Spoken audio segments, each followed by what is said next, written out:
everyone. Zoelle Rose here. Welcome back to my channel. Have you noticed that they've recently redesigned the water bottles so that we can no longer remove that plastic cap? So my question is, what kind of catastrophe are they trying to prevent? I mean, are people constantly losing these bottle caps and they're littering our streets and people are slipping on them?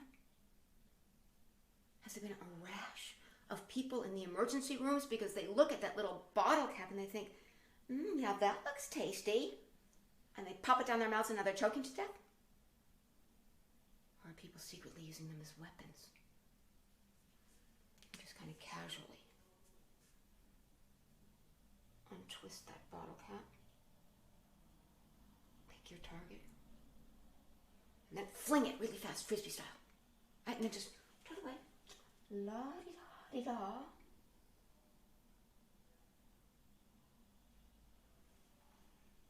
And then we do another one.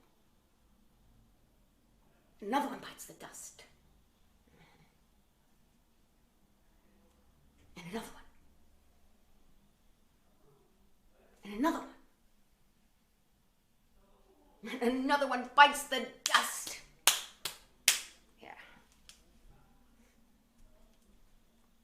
But I do think that they're becoming way too overprotective in our society and making too many choices for us. And I can no longer find lactose-free whole milk in a supermarket in Strasbourg.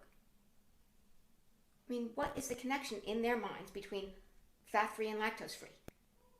If they knew anything about lactose intolerance, they would also know that the milk fat is actually buffers the lactose a little bit. So whole milk is a much better choice for people who can't digest lactose.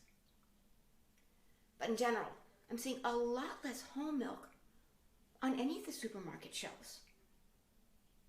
So is this just their subtle way of telling us all that we need to lose a few pounds? And then they really think that it's that 2 or 3% milk fat that is the culprit for the kind of generally expanding girths of the general population? Have they not noticed the aisles of cookies, the aisles of candies, of chocolates, of cakes? That we feel so virtuous when we drink fat-free milk, don't we? Because we're doing something for our health. And we are making a sacrifice because it tastes awful. And you put it in your coffee, and it will turn your coffee a really murky shade of gray. So we figure, as long as we've done something so good for ourselves, we deserve a reward, don't we? And what harm can a few cookies do? 100 calories of milk fat here, 2,000 calories of cookies. Yeah, that'll balance out. But the funniest thing is fat-free ice cream. I mean, what they have to put in that product to make it even vaguely resemble ice cream may not make you fat, but it will kill you. But that's okay. They're protecting us. And what about all the layers now of security that you have to get through just to get onto a website? I mean, it is like navigating an obstacle course.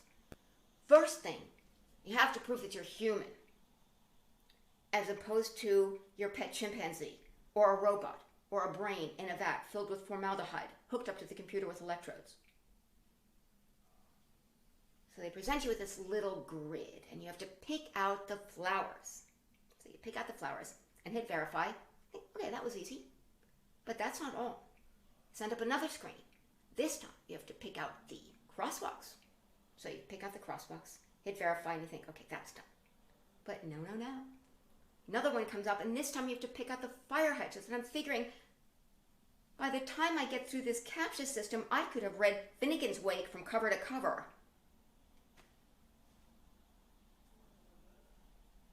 But let's just say you are dedicated to getting onto this website. So you finally prove to the computer that you're human, although honestly, your pet chimpanzee, or that robot, or that brain in a vat could easily have performed the same tasks. But now you're presented with cookies.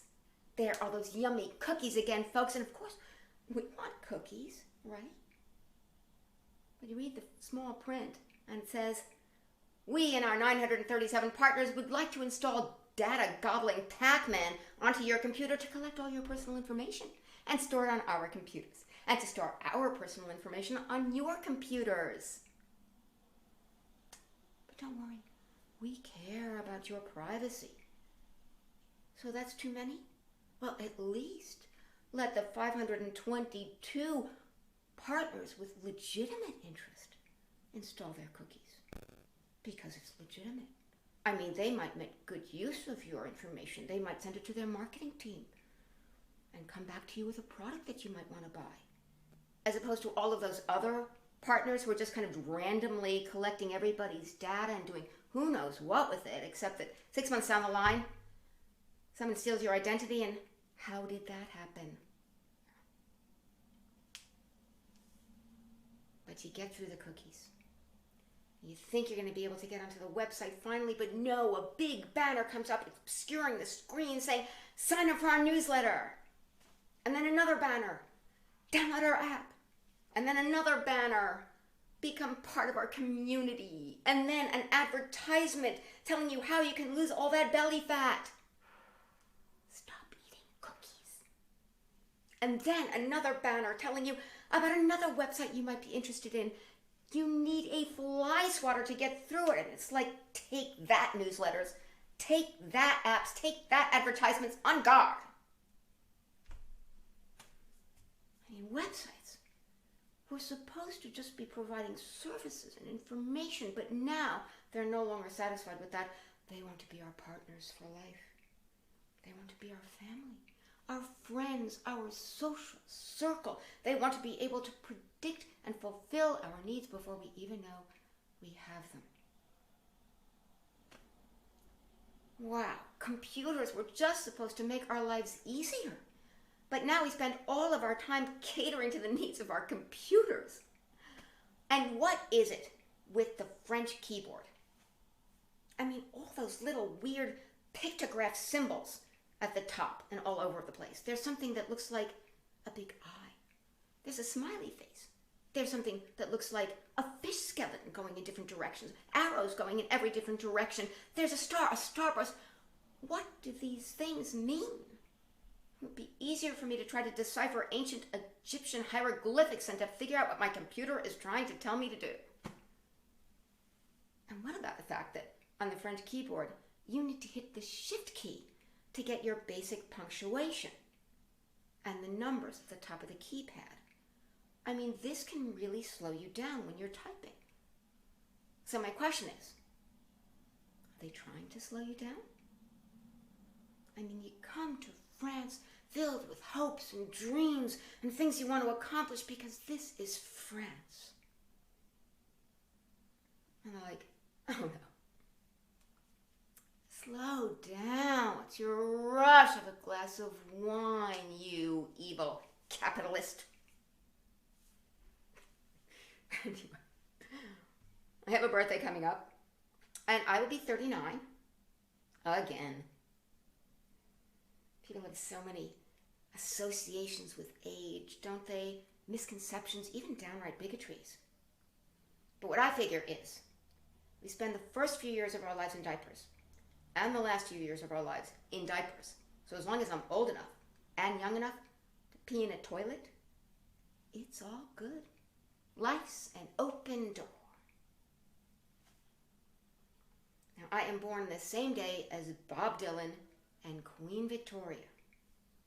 And two more disparate personalities you will never come across. And yet I have absolutely no trouble thoroughly identifying with both of them. I mean, I can be as verbose and as critical as Bob Dylan and as unamused as Queen Victoria, which makes comedy a bit of an odd choice for me, but that's okay. I can deal with dichotomy. I am a Gemini, and Geminis are often misunderstood. We're represented by the symbol of the twins, so people think we're going to be two-faced or have dual personalities. I have to tell you, folks, that is a massive oversimplification. We have, in fact, multitudes of personalities. You get a few Geminis in a room together, and you've got enough personalities to fill up Yankee Stadium. We are like a prism. Whichever way the light hits us, that's the color that will be reflected back at you. So, be afraid. Be very afraid. Anyway, thanks for listening. That's Zoelle Rose.